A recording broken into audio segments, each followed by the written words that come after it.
zitarenyu ndinomira ndichiti amen.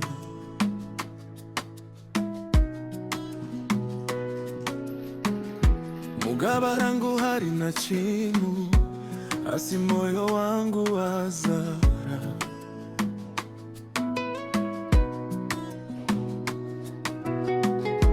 Mavi yangu abataguruva, asi mwea osimuka.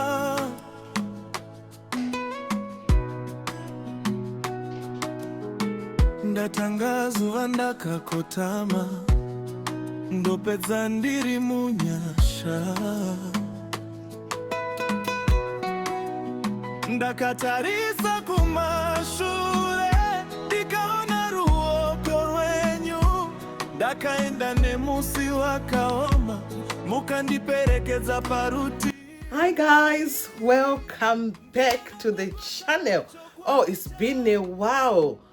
Oh, yeah, it's been a while. I last posted more than 60.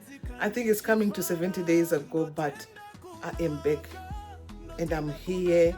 I've had quite a few things. I've been very busy with work and I didn't even have time to hold the camera.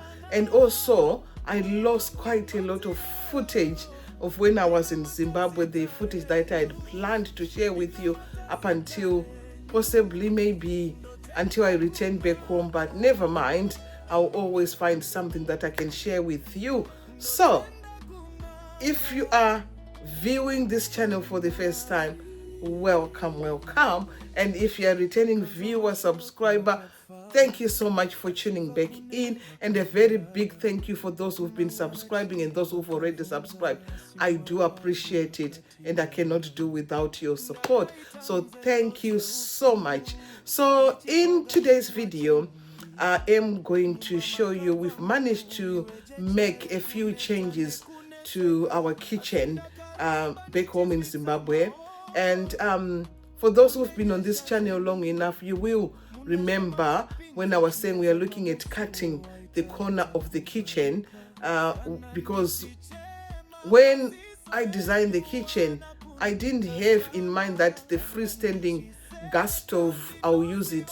In my mind, I wanted to use electricity, but we know the challenge that we've got in Zimbabwe at the moment is quite, we do have electricity, but it's quite expensive. So I've been talking about cutting the corner of one of the side of the kitchens to get for us to put the gas stove there so that it's not sitting where it was sitting next to the fridge. If you notice, when I visited home, when I went there in March, I had put the stove in the corner where the sink is so that I can have access to the counters, but really it didn't sit well with me. So I've managed to get Kitchen Link back into the house, and they've cut the kitchen. They've removed one cupboard and cut the granite, because I wanted to do it to be done professionally rather than just getting somebody to do it, because I wanted the granite to be professionally cut. And I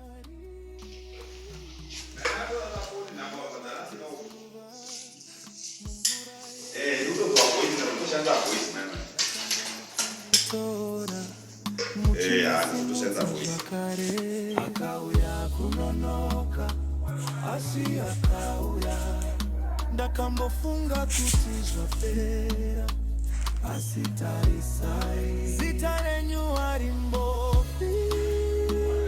harimbofi ndinozvitora izvi semufaro wangu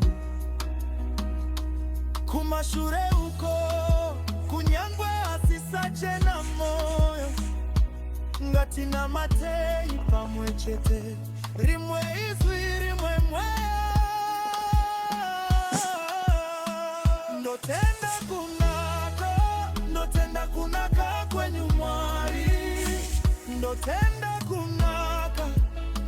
kunaka kwenyu Mwari. Zita renyu ndinodana, moyo wangu unoti oyo, ndinamata zita renyu, ndotenda kunaka. how we've cut the sink and the stove is sitting there. Now the next plan is, we are having challenges with we've got only one tank, the solar tank. So at the moment, or every time when we're in the house, this tank, the solar geyser, the second main bedroom is the one that always has hot water. And then the rest of the house, sometimes you don't even get hot water, it will be warm. But at night, the whole house will be warm, so will be hot. So it's a challenge that when we are in the house, sometimes when we want all to shower at the same time, it's only one bathroom that is hot water throughout the day. I don't know whether it's the piping or it's anything. But then we've come up with a solution.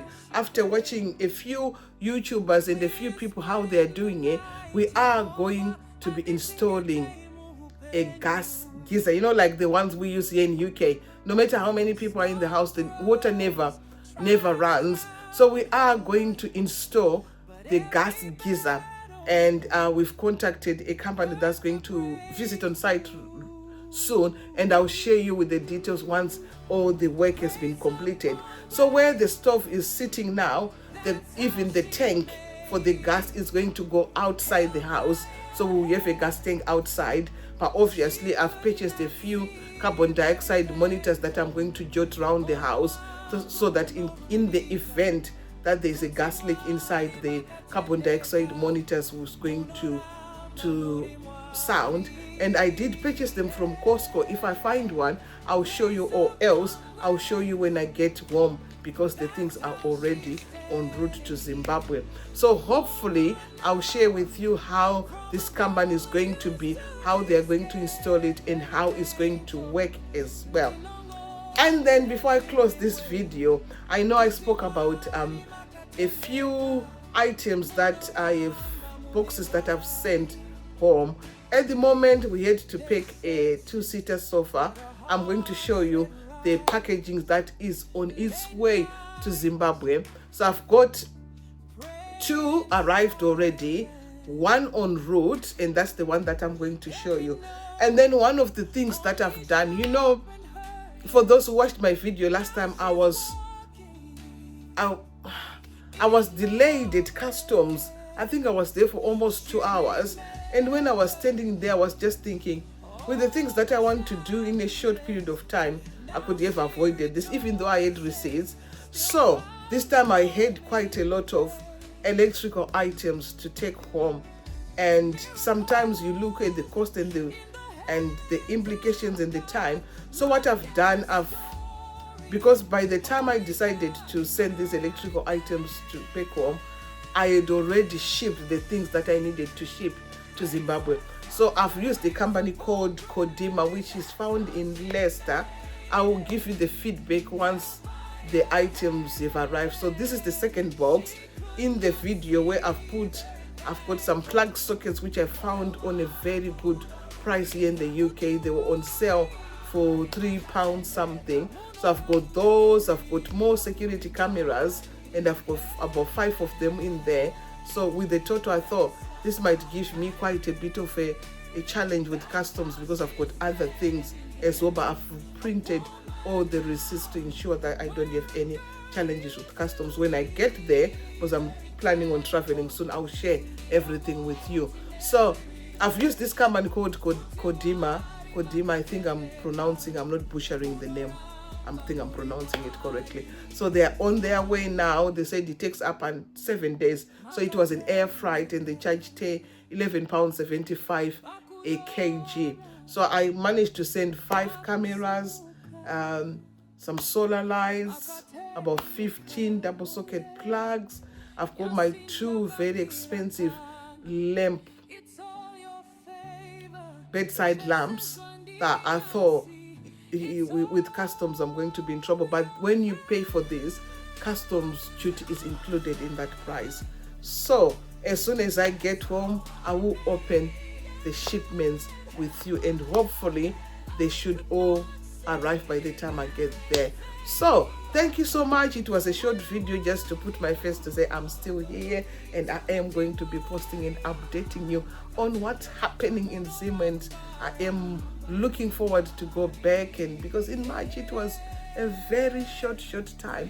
There is a few things that I'm going to share with you. One of them is the changes in title deeds, the digitalization of the title deeds. I've already started doing my investigation of what needs to be done in there, and I've also been in contact with our conveyance lawyer to be able to see, because I think there is a deadline on that.